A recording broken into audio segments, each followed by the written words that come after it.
Good evening, everyone, and welcome to Northern Kentucky History Hour. We're going to take the next minute or so to let everyone into the meeting. We are so happy that you joined us. Thanks so much.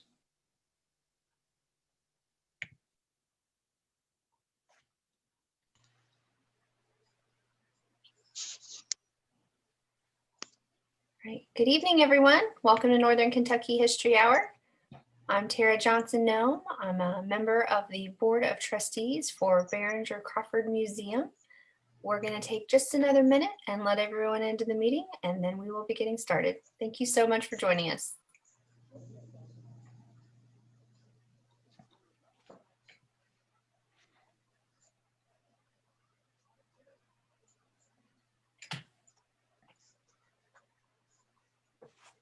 All right. Well, welcome. This is episode 23 of Northern Kentucky History Hour, and I'm so happy to have you with us this evening. I want to say a quick thank you to all of the staff of Behringer-Crawford Museum who helped make this program possible, and of course, all of my fellow trustees as well. Certainly could not do this program without all of their support and the support of our financial contributors. Behringer-Crawford is supported by the City of Covington, Kenton County Fiscal Court, the Kentucky Arts Council, the Northern Kentucky Sports Hall of Fame, and the Carol Ann and Ralph V. Hale Jr. U.S. Bank Foundation. So we are so thankful to all of them and also to our members. I know many of the names on this event today. I know you are members, and so I want to say thank you so much for supporting the museum in that way. If you're not already a member, we can help you get started.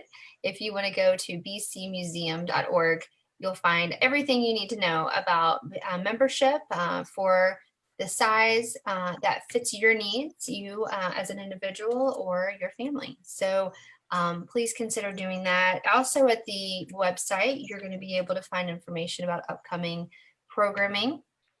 The museum has been open, but of course socially distanced, and lots of precautions to keep everyone safe. So we also have a lot of virtual programming, and one of the really exciting programs that we have going on is led by our curator of collections, Jason French. Jason has these incredible regular sessions called the Curators Chats. They're available from our YouTube page and also from Facebook. So love for you to check those out. He highlights elements from the collection as well as historical events or locations in our community. So please consider. Frederick Warren is the guy from the Stowe House. Oh, okay. Okay. And I'm still not getting sound. No, we're not. Oh, there we go. How about now? So this is a time to kind of go over our ground rules for this event. Trying to have everybody muted, but we still want you to participate. So if you have any questions, please add those into the chat. And if you want to, comment or anything, I'll monitor the chat throughout the presentation and then ask the questions at the end. Also, there will be a quiz question, and the first correct respondent to the quiz will receive one of our pins. So good luck, and may the fastest typist and first correct answer win. So now I am so excited to introduce our guests for this evening. Tonight we are joined by Valerie and Craig Niemi. They are with the Cincinnati Observatory Center. They joined the Observatory Center, which is in Mount Lookout in Cincinnati, in 1999 as members, volunteers for astronomical programs and history tour docents. Both are also lifetime members and have served as officers and trustees for the Cincinnati Astronomical Society in Cleves, Ohio. Valerie is a certified travel advisor with Prestige Travel with 43 years of experience. She's former chair of the Friends of the Observatory Center and currently serves as secretary on the Observatory's Museum and History Committee.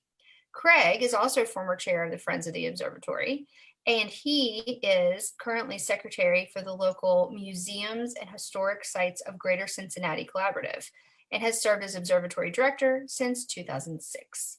So without further ado, I am very pleased to introduce you to Craig and Valerie. Welcome. Thanks, Tara. We'll go ahead and start sharing here.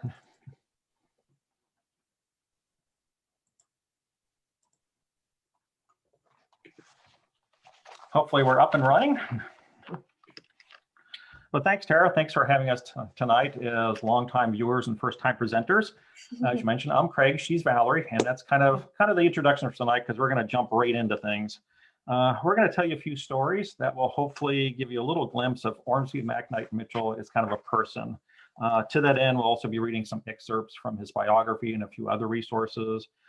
In the time we have allotted, this is going to be kind of a broad whirlwind to be able to cover Mitchel's 52 very busy years. We're going to touch on his early formative years, his time at West Point, his return to Cincinnati. We're probably talk a little bit too much about the founding of the Cincinnati Observatory, but that's a whole story amongst to itself. And then his service during the Civil War, and then also as we get into the creation of Mitchellville and his legacy. And our story begins with Ormsby's birth on July 28th in 1809 in Morganfield, which is located in Union Township, Kentucky. And we know that as a youngster, Ormsby spent a lot of time out in nature, and that included stargazing with his older brother. And this is an illustration of the family farm. From records, we know that they owned 6 horses and they had 2 enslaved persons. The trouble is the soil was not well suited for farming, and his father also tried mining salt and didn't have much success with any of that. And sadly, his father died from the rigors of that frontier existence when Ormsby was only 3 or 4 years old. His mother tried to make a go of it, but in 1816, she sold the farm, freed the slaves, and then moved her family to Lebanon, Ohio, where she had a married daughter that they could live with. When they moved to Lebanon, Ormsby was just 7 years old, and he was homeschooled by his mother and his brother-in-law and receives a really fantastic education. Said at 8 years old, he is reading and translating Greek and Latin. He is learning to speak French and German, and he's good at mathematics and the sciences. So it's very good education. And eventually his older brother opens a school, and with his advanced homeschooling, he's placed with much older students. And then he quickly joins the thespian and debate societies. And this is a picture of the Golden Lamb Hotel in Lebanon. And if you've been there, you know that they name the different rooms after the famous visitors they've had there, people like Charles Dickens and Mark Twain. But if you venture up to the 3rd floor, you can see there's a sitting room named for Ormsby and the time that he spent in Lebanon. But even after selling the farm, money is tight. And so the family decides that Ormsby should be apprenticed to a tradesman. Now, if you think about his education, he's not really suited for manual labor. He much prefers intellectual pursuits. So at 13, when he learns of his family plans for him, he declares himself an adult and tells his family that everyone is released from any responsibilities to his affairs. And he strikes out on his own. And his first job was working as a store clerk for a whopping 25 cents a week. Not a lot of money even then. And you can see he's barefoot. He said he didn't have money to replace clothes or shoes or anything. And he didn't have that job for very long. And it was because of the insult. And one morning, the shopkeeper accused him of not doing his morning chores, which like fetching water, chopping wood, scrubbing the floors, things like that. And he told her he had already finished them. And she said that he was a liar. Well, Ormsby would later write, and you can hear his thespian skills here. I felt my spirit rise indignantly against this, and standing erect, I told her that she should never have the chance of applying that word to me again. And he walked out the door, leaving what little belongings he had behind him. which of course means now he has to find other jobs. So he works with the Teamsters for a while. He ends up in Xenia, Ohio, working as a store clerk again, but this time for a friend. And so he's making a whole $1 a week now, so $4 a month. And he sticks it out here for about a year. So as Valerie mentioned, Ormsby was really ill-suited for manual labor, and he was really not happy with the lack of educational opportunities that he had in the Xenia area at that time. But he sees an advertisement for West Point, the military academy, which was really one of his few options as far as going to college or university at the time. They're offering a free education and a $28 a month salary, which is just phenomenal. So through a friend of the family, Judge John McLean, who's pictured here, who was the Postmaster General, he submits his application to West Point and has to wait an insufferably long time to hear back. Eventually, he does hear back, and he's ordered to report for examination, and it takes Mitchell many, many weeks. It takes him more than a month to literally walk from the Xenia area up to New York, where he arrives there with basically a quarter left in his pocket. We have one very specific date. He arrives on June 22nd, 1825 at 11 p.m., again with 25 cents left in his pocket. He would be their youngest inductee ever at 15 years and 11 months old. Along with his military training, he's studying natural philosophy, the sciences of the day. He's learning engineering and surveying, and especially mathematics. But more importantly to our story in the observatory, he's introduced to practical astronomy. So again, there's Judge McLean, and in what were probably some very nice recruitment photos for West Point at the time. But Mitchell graduates in 1829 at the young age of 19. He's 14th out of 44 in his class, and he has some very distinguished classmates. Robert E. Lee was number 2 in his class. Joseph E. Johnston was number 13. He would graduate 1 year ahead of Jefferson Davis, the future president of the Confederacy. He graduates as a second lieutenant in the brevet grade, which basically was kind of an honorary commission, which unfortunately didn't give him any extra pay. I never served in the military, but I have a pretty good idea. It's yes, sir, no, sir. For Ormsby, not so much. He had 144 demerits, whereas the top 10 students in his class had 0. So either he was a bit of a troublemaker, which I can pretty much imagine, or he opted not to pay to bring that number of demerits down. After graduating at West Point, he continues there for about 2 years, teaching primarily mathematics. But also in 1831, he marries Louisa Clark Trask, who is a 19-year-old military widow who has a young son, Thomas.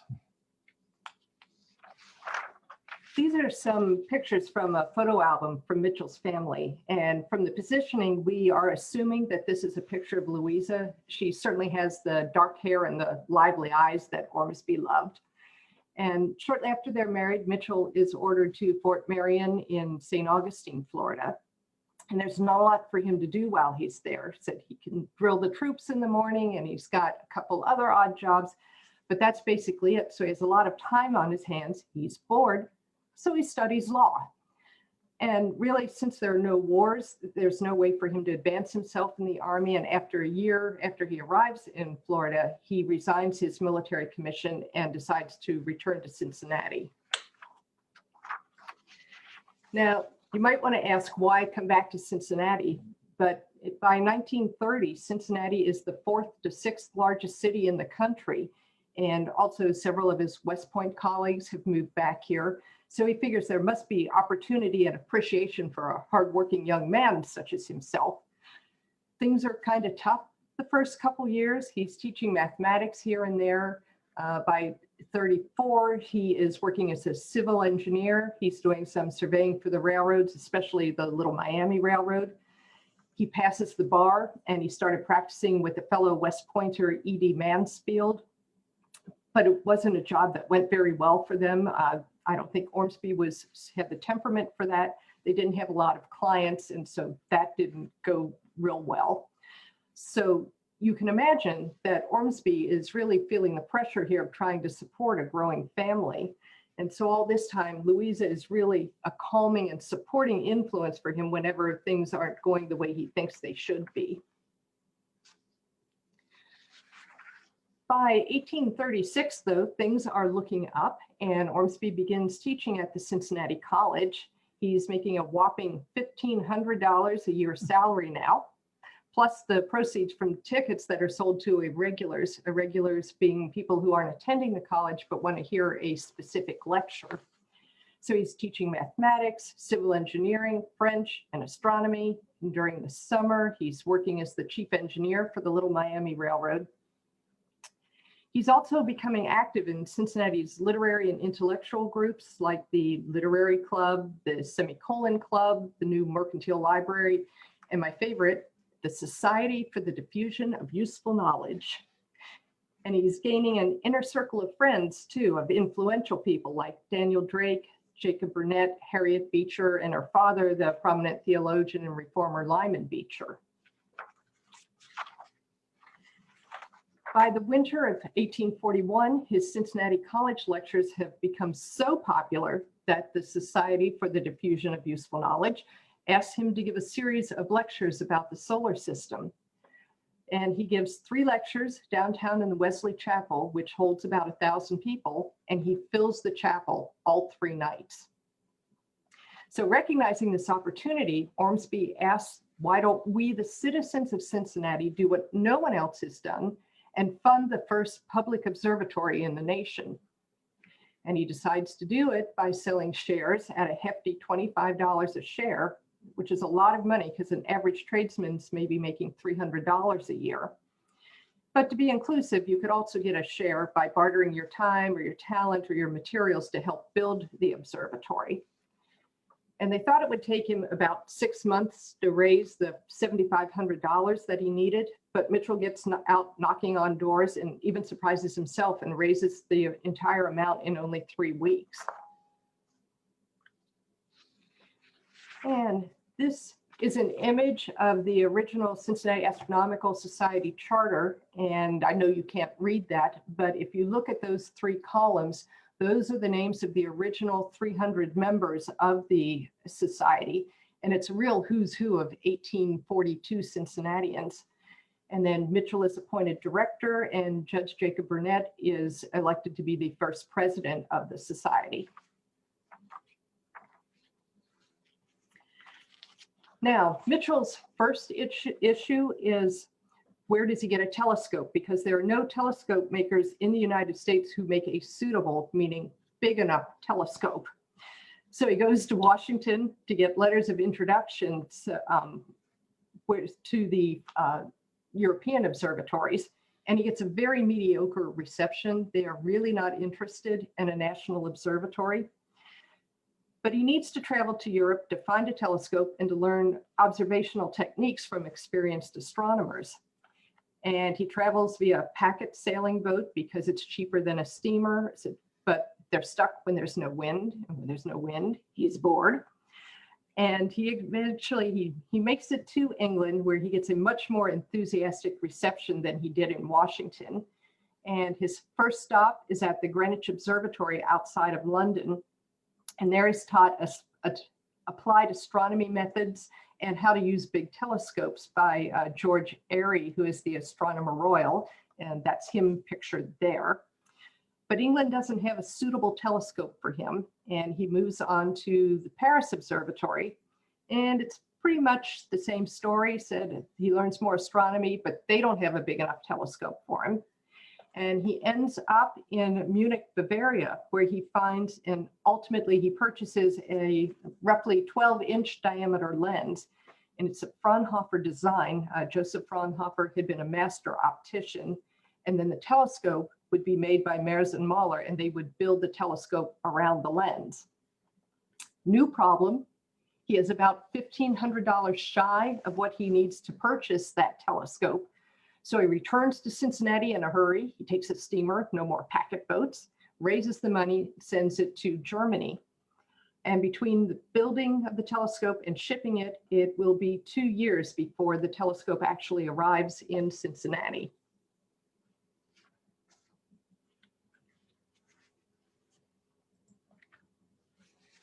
So in the meanwhile, Mitchel is going to need a site for his new observatory and his grand new telescope that's on order. So he approaches Nicholas Longworth, who is the second wealthiest landowner in the nation, just behind John Jacob Astor. And noted philanthropist Longworth makes Mitchell an offer. He basically says, I'll give you the top of Mount Ida for your new observatory, but there's going to be a couple stipulations. Basically, we like to say Nicholas gives Ormsby about 2 years to design and build his observatory, or he's going to get everything back. He's going to get the building, the telescope, the books, the people, the equipment, everything. So, you know, what's Mitchell going to say? He's only teaching, he's surveying, he's raising a family, doing a dozen other things. So what's he going to say? Of course. So since this is such a significant event in our city and our nation's history, they decide to invite our 6th president, John Quincy Adams, to come to Cincinnati to dedicate the nation's first public observatory. Adams had a passion for education and for the science, particularly for astronomy. He had been our minister or our ambassador to both England and France and to Russia. So he'd been to all the major European observatories, and he realized that we were lagging far behind. In his 1825 State of the Union address, he tries to petition Congress to build what he called his lighthouses of the sky, and that idea fell flat. Earlier on, he gave a personal gift of $1,000 to Harvard so they would build the first observatory. Harvard turned him down, saying they knew everything there was to know about the universe already. That wasn't quite right. And then sometime around 1834, he would take some of the money from, he wanted to take some of the money from this John Smithson bequest, which would become the Smithsonian Institution, and build a national observatory in Washington. And that idea fell flat for a lot of the same issues we see today, states' rights versus the federal government, who's going to tell who what to do. But also the idea of a national observatory sitting in our nation's capital really didn't sit well, since all the observatories in overseas were all owned by royalty. So that idea failed entirely. So Adams, he jumps on the chance to come to the far west.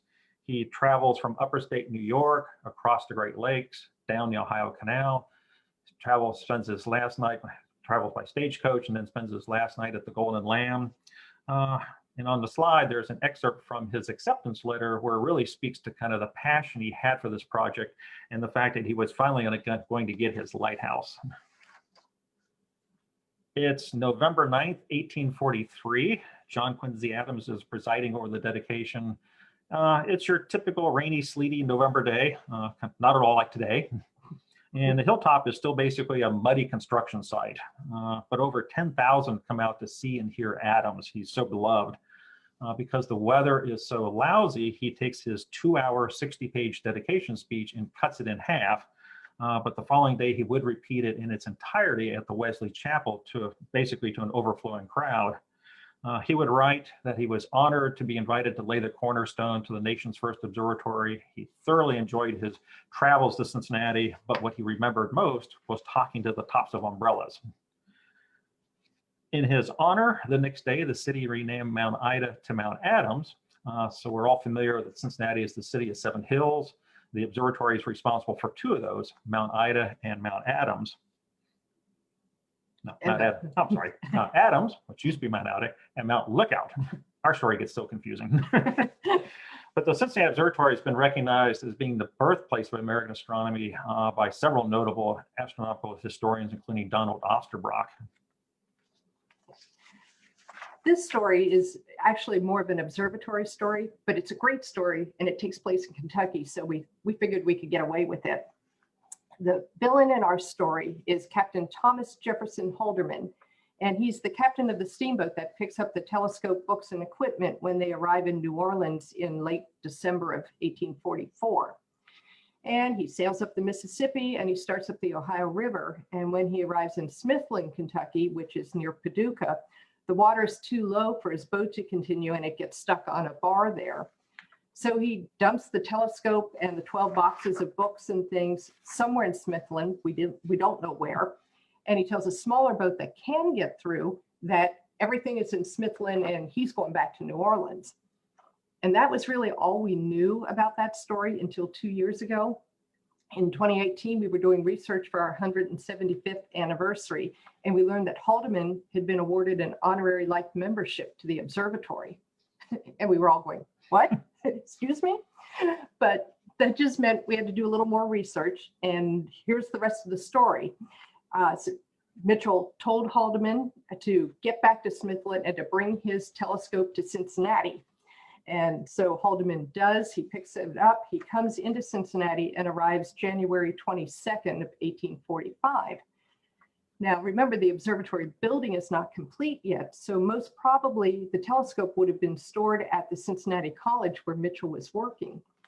And that's important because the Cincinnati College was destroyed by fire just 3 days earlier on the 19th. And had he been on time, the telescope and all the equipment would have been burned, and most likely we never would have had an observatory in Cincinnati. So just like that, our villain, Captain Haldeman, became our hero. So we would be giving this talk and there would be no Fort Mitchell. Yes.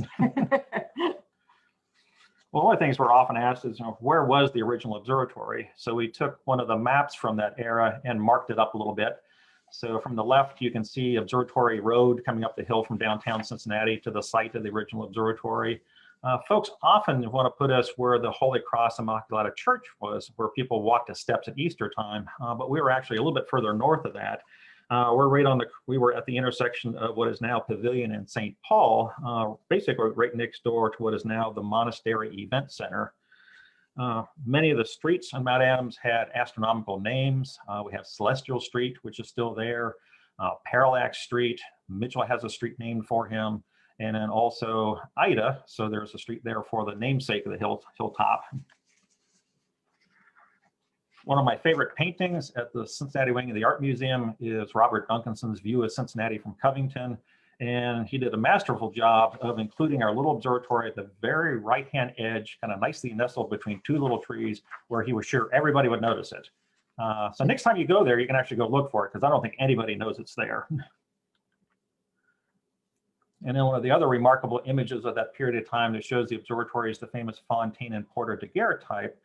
This photographic process was so fine-grained and so detailed that after it was restored by the technicians at Kodak and digitized, you can now see it at the Cincinnati Public Library's website, and you can go in and you can zoom in and zoom in and zoom in and zoom in. You can zoom in so far that you can easily read the names of the boats, all the names of the storefronts, and there is a church clock tower way in the distance where you can actually read the clock on the face of it.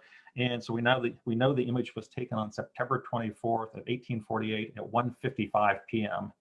And here's a little blow up of our little observatory. It's a remarkable image. And if you get a chance to see the image in person at the library, or again, go online and play with it, it's just a remarkable image of Cincinnati at that time. But here's an illustration of our completed observatory. The first floor would have been probably offices and libraries and an anteroom for greeting visitors to the observatory. The second floor would have been Mitchell's residence for his family. And then the odd little square box on top is actually a roll-off roof. Unlike the typical observatories that have the kind of the iconic hemispherical dome, this entire structure rolled back out of the way so that the telescope had a clear view of the night sky. We have to figure that Mitchell and his family had a lovely view of the river, Cincinnati and northern Kentucky from here. There are stories that they could hear music wafting across the river from the Newport barracks when they were playing. And evidently many times the musicians from the barracks were invited to play for parties that the Mitchells hosted at their observatory. Some of their guests also included Tom Thumb and Jenny Lind. But at this time, Mitchell's being supported by his salary by teaching at the Cincinnati College, so he elects not to draw any salary from the fledgling observatory. But unfortunately, as Valerie mentioned, when the observatory burns to the ground, he loses all his sources of income. The school burns down. The school burns down. Yeah. One of those things burns Details. down. Details. It's only history. But here's an illustration of Mitchell at his telescope, probably a little bit of artistic license since it's showing Halley's Comet high in the sky. And we don't believe Halley's Comet was visible at that time. And a reprint of the regulations for visiting the observatory. And number 8 is my favorite, where any worthy person who wishes to visit the observatory and has not the means to comply with all the above will receive a ticket of admission on application to the director. But again, the paid shareholders, the folks who paid their $35 for a share, the deal was they got the view through their telescope, because again, this was a public telescope, which would be a little bit of an annoyance for Mitchell, because whenever they happen to have a clear night, everybody wants to view through their telescope, and Mitchell is actually trying to get some work done. So there's a photograph of our pride and joy today. In more normal times, we'd be serving about 35,000 visitors a year. About half that number would be K through 12 students learning about space science and astronomy and local history. So that's not happening right now, but we are currently offering a number of in-person programs, including Sunday history tours. So you can come in and learn more about the observatory and our story.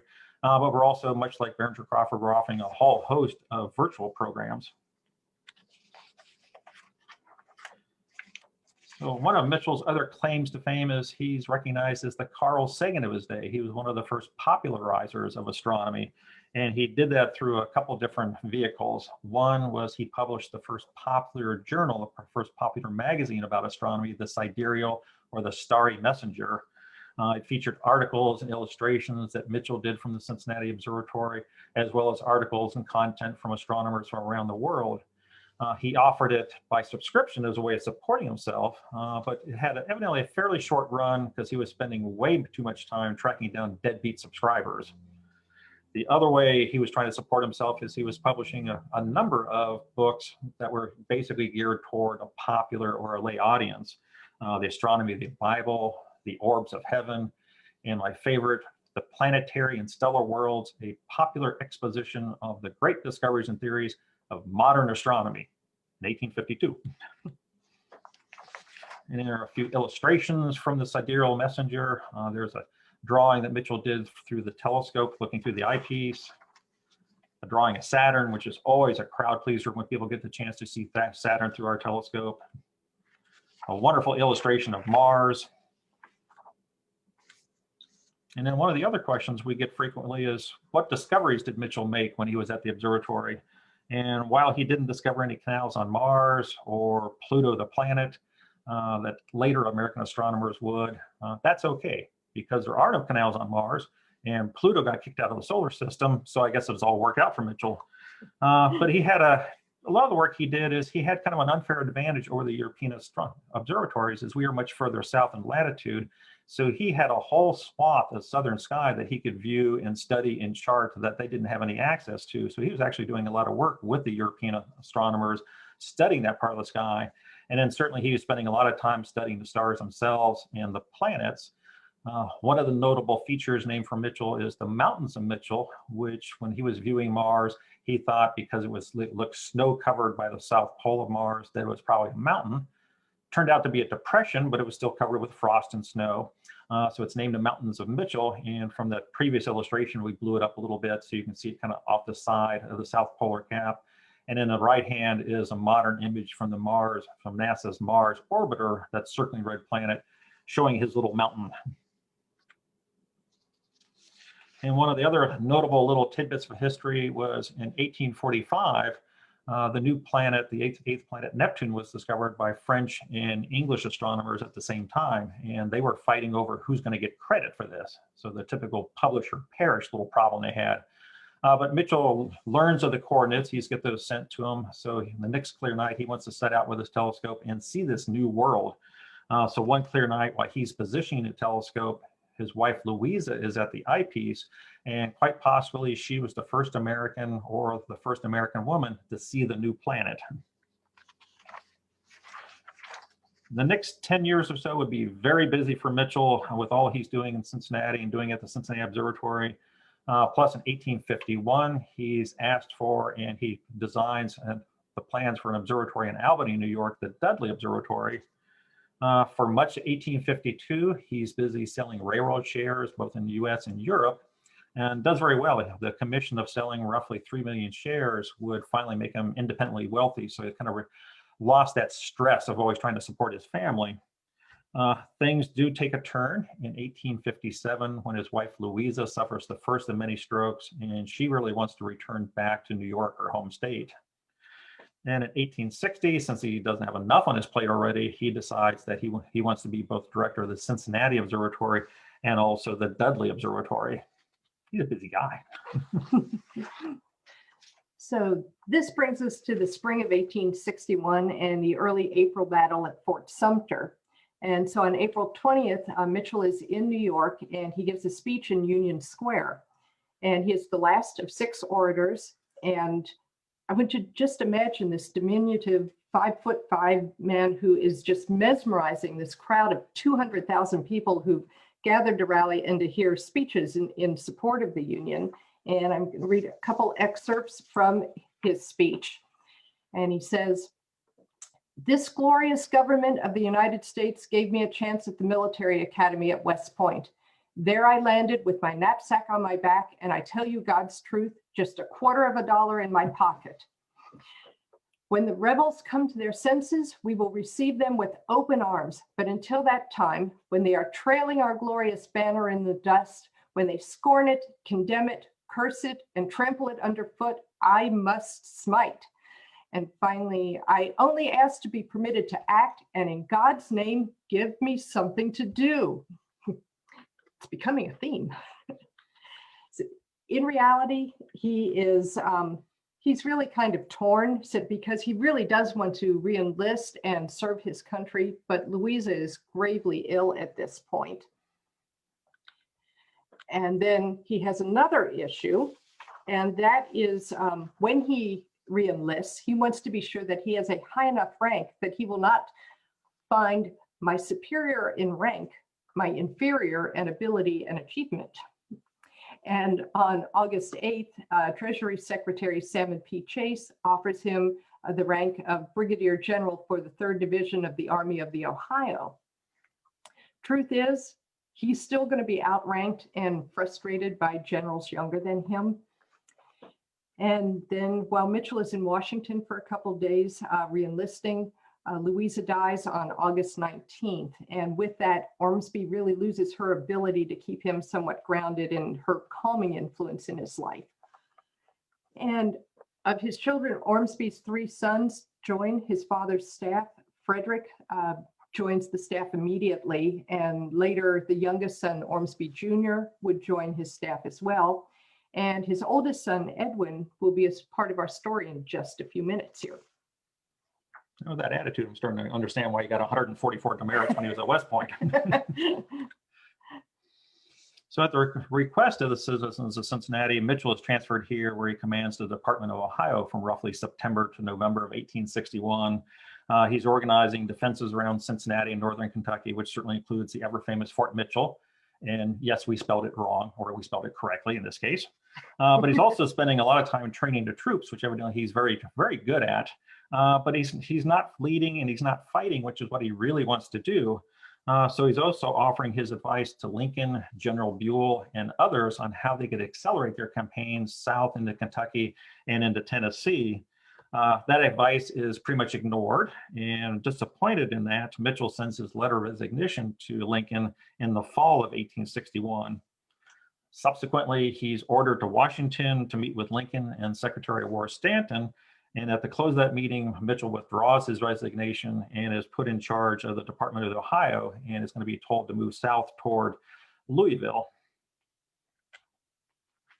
So we'll take a little pause here, and we're going to do 2 questions because Tara couldn't decide which one we should do. But Mitchel has 3 towns named for him in his honor. Certainly Fort Mitchell, Kentucky, Mitchellville, South Carolina, which we'll talk about toward the end of our talk. But what is the 3rd town named for Ormsby MacKnight Mitchel? And if you want a little hint, it's here in the Midwest. How's that? And then what nickname did his troops fondly give him when they found out he was also an astronomer?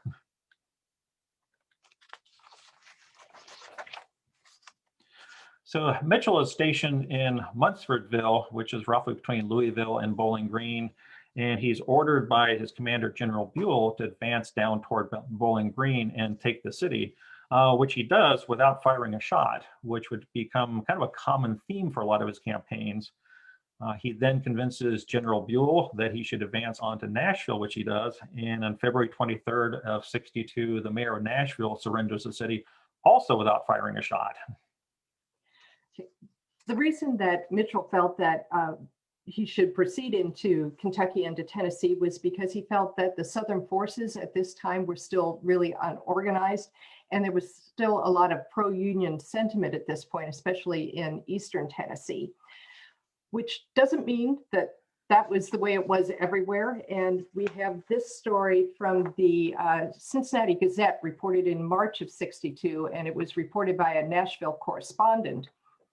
I said, one day last week, General Buell and the brigadiers of the department went to call upon Mrs. James K. Polk, the former First Lady, and Mrs. Polk seemed determined that there should be no doubt to be entertained as to her sentiments in regard to our unhappy difficulties. The gentlemen present simply bowed in silence until General Mitchel, who was standing somewhat away from the party, was singled out. To him, Mrs. P. remarked, "General, I trust this war will speedily terminate with the acknowledgement of Southern independence." Well, you can imagine, you could hear a pin drop, all the little heads snap towards Mitchel, and he looks her right in the eyes and says, "Madam, the man whose name you bear was once the President of the United States. He was an honest man and a true patriot. He administered the laws of this government with equal justice to all. We know no independence of one section of our country which does not belong to all others. And judging from the mute lips of the honored dead, they would express the hope that this war may never cease if that cessation was purchased by the dissolution of the Union of States over which he once presided." And that ended that awkward dinner conversation. And let's see. And from there, said a little while later, Buell tells him to press a little further south to Murfreesboro, Tennessee, and set up camp there. Which is a good time for us to talk about John Hunt Morgan of Morgan's Raiders fame. So Mitchel actually considered Morgan the only worthy Southern adversary he met, and these two men would actually form a mutual admiration for each other based on their civility and their compliance to the rules of war. Here's how they met. Morgan and his troops approached Mitchel under the white flag of truce and proposed a prisoner exchange in Murfreesboro. Mitchel takes the opportunity to take Hunt north a couple of miles towards Nashville to have dinner at the lunatic asylum. I don't know why. I guess the food was good there. But also he could impress on Morgan about the strength and number of the Union forces. And Morgan is impressed, and he's released the next day. About a month later, Morgan's troops would capture Edwin Mitchel as he was returning from sick leave. And they take him to John Morgan, who says, "Who are you?" And he says, "Edwin Mitchel." And he goes, "Any relation to General Mitchel?" And he goes, "He's my father." And Morgan goes, "If we had known that, we wouldn't have captured you. But we kind of have you now. And so all we can do is send you south. But do you need any Confederate money or anything to get along while you're down there?" And Edwin politely declines, and they send him on south. About the same time, though, Mitchel and his men would capture an injured Confederate soldier that they found on the side of the road. And it turned out that this was a younger brother of John Hunt Morgan. So Mitchel and Morgan have their own little prisoner exchange and send their relatives back to their respective homes to recuperate. While Mitchel is in Murfreesboro, he writes to General Buell because he sees an opportunity to head south to Huntsville. But Buell delays and delays in making a decision, which Buell is pretty much famous for. And Mitchel is so frustrated, he sent this letter home. It says, "No answer from General Buell to my telegram asking to be placed in charge of the railroad. He is the slowest person I have ever had the misfortune to be associated with and tries my patience in the severest manner almost daily. I wish I had the management of this war for just 30 days. Here now I shall be compelled to wait, wait, wait." And there's lots of exclamation points.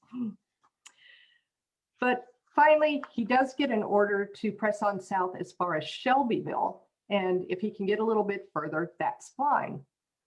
Well, this order is sufficiently vague to Ormsby, so he decides he has permission to advance on down to Huntsville. So he gets his men and they march at a terrific pace from Shelbyville to Huntsville, and they stop anybody they meet along the way so they can not jeopardize the mission. And Ormsby and his men hike 57 miles in just 2 days, and they stop 10 miles north of the city to cut telegraph lines. And then starting at 2 a.m. the morning of April 11th, Mitchell and his 4,000 troops march into Huntsville and they capture the train depot and the telegraph office. And Mitchell writes to Washington that Huntsville also surrenders without using a pound of powder except for firing on the train locomotives. And they actually capture 15 locomotives and 80 cars. So this is a very successful mission, and Lincoln promotes Ormsby to Major General. And that's good, but Mitchell's thinking he would rather have troops and equipment to defend that 120 miles of river and railroad. Part of the problem is he has only 500 cavalry, and so he utilizes the local enslaved persons as scouts to report back to him in exchange for the promise of protection by the Northern government. Their accuracy as far as numbers is not really good, but it's still valuable for troop movements and raids. Buell hears what he's doing and orders him to return the slaves right away to their owners. And Ormsby and his men are really horrified by this. They feel like they're reneging on their word, but they follow the chain of command and return everyone. You can see from this map that Huntsville is strategically important for advancing west to Decatur and on into Corinth, Mississippi, and then also eastward into Chattanooga. And what happens next is, with the customary lack of communication, Mitchell assumes that General Halleck is going to advance to Corinth, Mississippi, and he's going to want that Decatur bridge for moving supplies. And he also realizes that towards the east, that Bridgeport Bridge is going to be valuable as he and Buell decide it's time to move on towards Chattanooga. But he doesn't have the manpower to protect the bridges. And so he's ordered by General Halleck to burn the bridge at Decatur, and separately by General Buell to burn the bridge at Bridgeport. And he tries and tries to tell them that this is really a terrible idea, but they insist. And so Mitchell burns both of the bridges. A little while later, Halleck gets to Corinth and he finds that the Southern troops have just abandoned the city, and now he has to go find them. And he thinks that they're going to be heading towards Chattanooga. And so now that Decatur bridge has become really important. And at the same time, Halleck also tells General Buell to move his forces from the Nashville area down towards Chattanooga. So now Buell needs that Bridgeport bridge. So Halleck tells Mitchell to rebuild the Decatur bridge, and he's conveniently forgotten who ordered that bridge to be burned in the first place. And he sends these telegrams to Washington. And the first is to the War Department, and it says, "The destruction of the Decatur Bridge by General Mitchell was a most foolish operation. If that had not been done, we could have had a connection with him in 1 week." And Halleck also assumed that Mitchell had taken it on himself to burn the Bridgeport Bridge, and so he wrote to Lincoln and said, "Mitchell's foolish destruction of bridges embarrassed me very much, but I am working night and day to remedy the error and will very soon reinforce him." In the meantime, Ormsby has no idea that Halleck has this really low opinion of him. And let's see. So in July, Mitchell is actually ordered to Washington by the Secretary of War because Lincoln wants him to lead an expedition down the Mississippi River. Unfortunately, he also sends Halleck to Washington and makes him the commander-in-chief. And Halleck refuses to sign any orders for Mitchell. So all Mitchell can do is he writes and asks for an appointment with Halleck so he can get new orders. And Halleck makes him wait a week. And at the end of that time, he shows up, and the only thing that Halleck will talk about is his hay fever. How he hates it, how the remedies he's tried, how long it's lasted. It's just awful. And that's it. When he's through with that, he leaves. And he doesn't give Mitchell any orders, and he doesn't tell him why he's so mad at him. So I may be taking some poetic license here, but I have to think, as Mitchell watched Halleck walk away, he had to be thinking, what in the Halleck was that?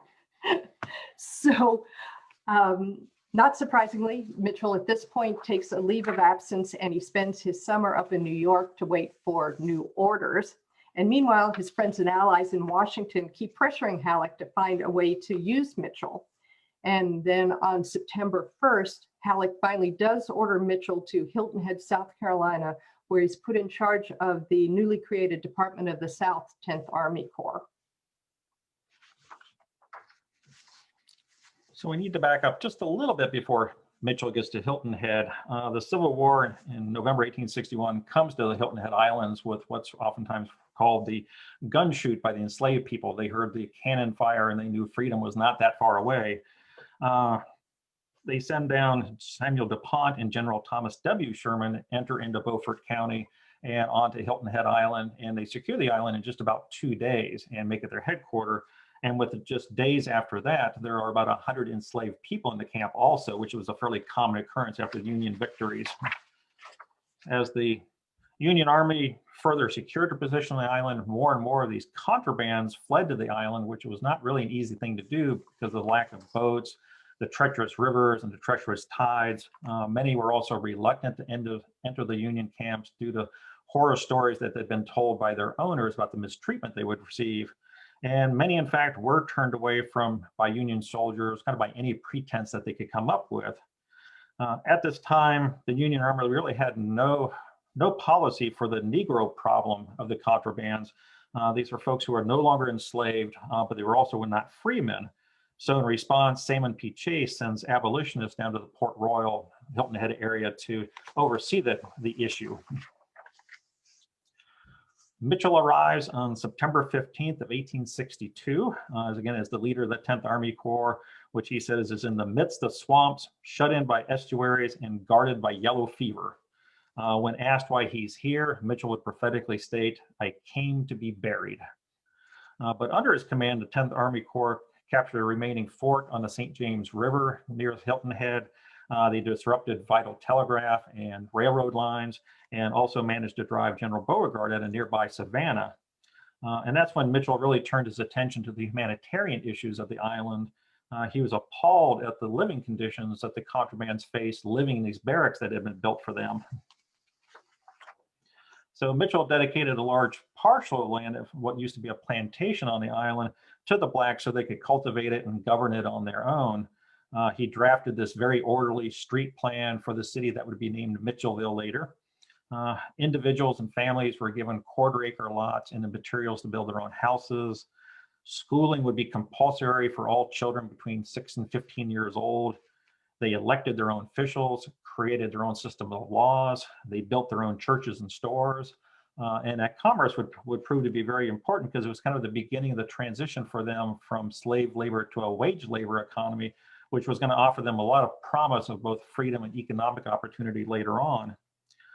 Mitchell was invited to speak at one of the dedications for the churches, and he would write, "Good colored people, you have a great work to do, and you are in a position of responsibility.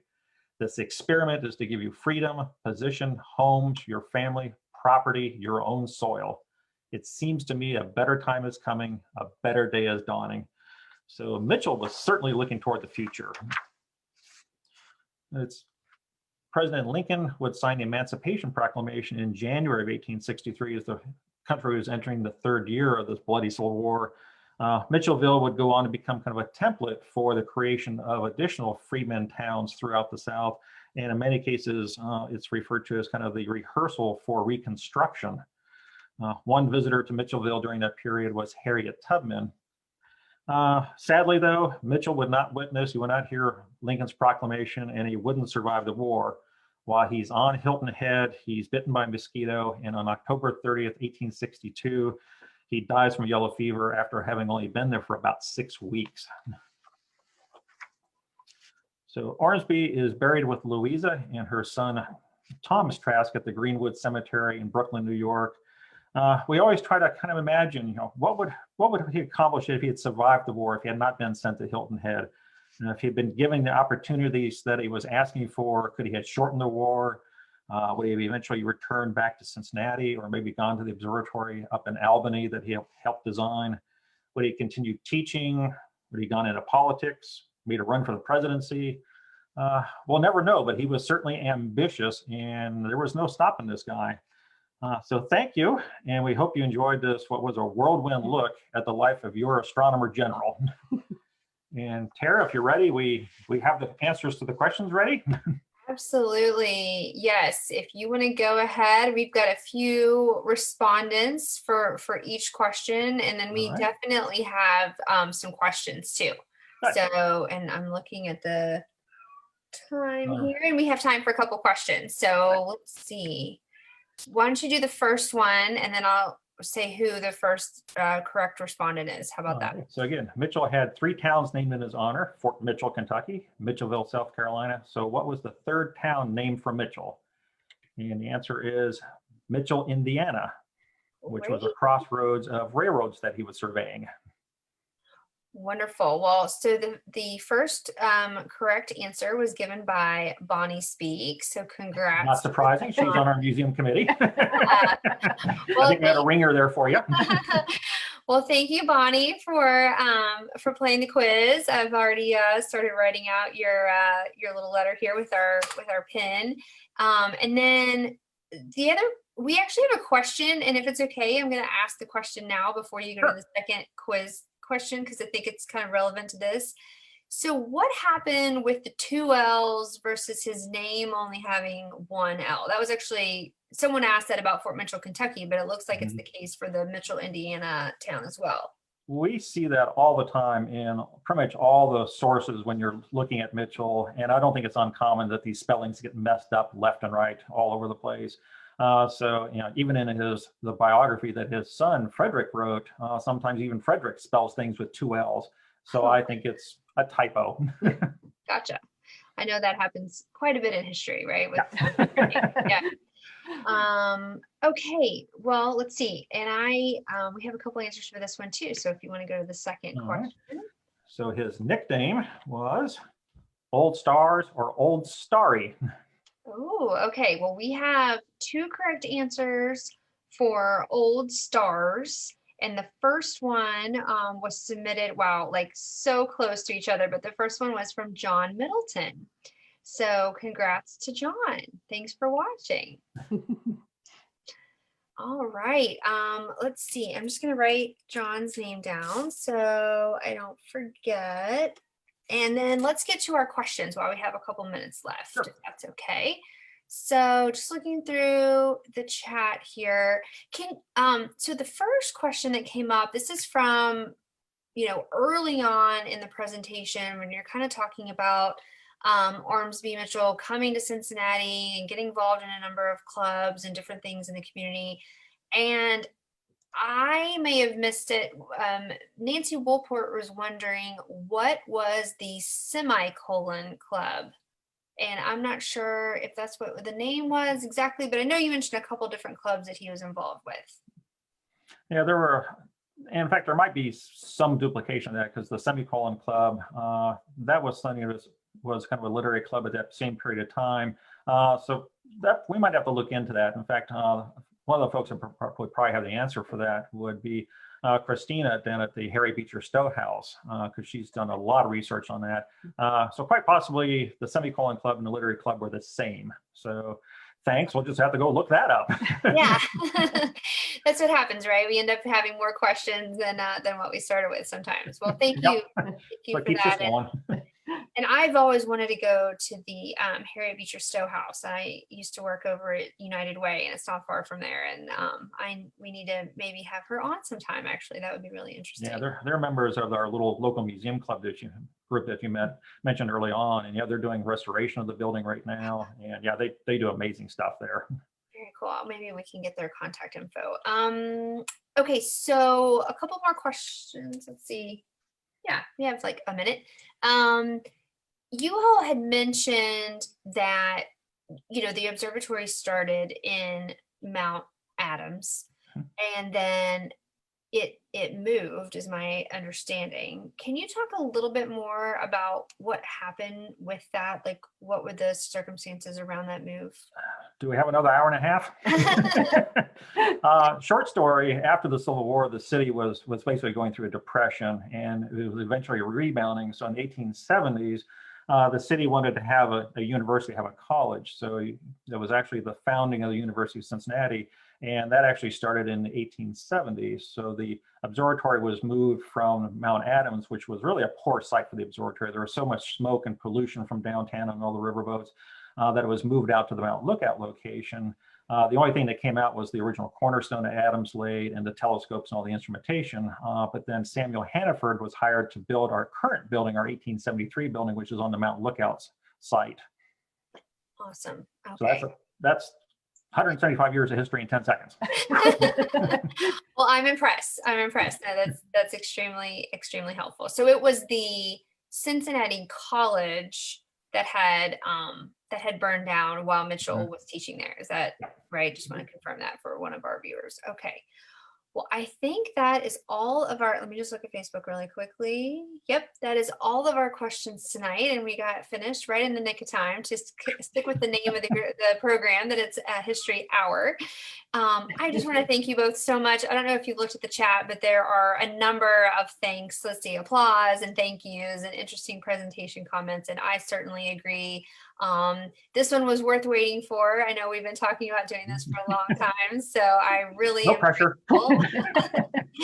No, I'm so very, very grateful for you all participating, and hopefully we will all be able to come and visit the observatory again, you know, in the not too distant. Soon. Yeah. Come Yeah, to that's the what we hope. history tours on Yep. Sundays. Excellent. Excellent. Well, in the meantime, I hope everyone who's here tonight joins us again next week, and we will be featuring Marty Shadler, and he will be talking about the women from the Kentucky Aviation Hall of Fame, and in a special Veterans Day presentation. So I hope you all join us for that. And in the meantime, follow us on Facebook, please. See you. Thank you. Thanks. Bye. Good night.